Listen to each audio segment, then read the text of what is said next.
një lloj pasivizimi shumë i madh po e shohim tek rinia.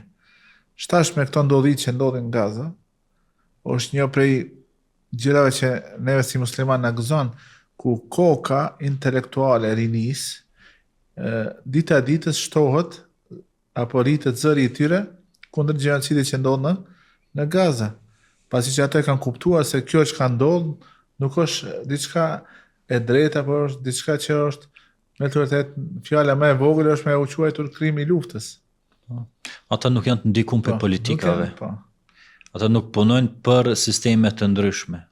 Nga ana tjetër, ajo që kam habit kur ti shef disa vende muslimane, e sheh rinin e tyre në ato mbrëmjet gazmore, në ato klubet e natës, se si e kalojnë, ndoshta shumë afër e kanë ato që ndodh atje. Po. Është në prag të shtëpisë. Dërsa e shef se sikur me qenë të hipnotizuar, sikur me qenë domethënë jashtë kësaj botës, edhe nuk bashkëndijejnë me ato. Mua dje pash një video që më lën një përshtypje shumë pozitive, një djali ushtare nga ushtria e Amerikës, qohët edhe i bërtet atij senatorit, po t'ju jeni vrasës të fëmijëve jone, mos ta çoni me vdek për Izraelin.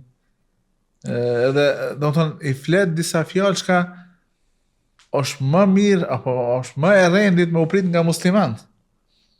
Dërsa ajo, dhe pse ka qenë ushtare në ushtrinë e Amerikës, e merr atë guxim, domethënë është diçka që ndodh me atë rini.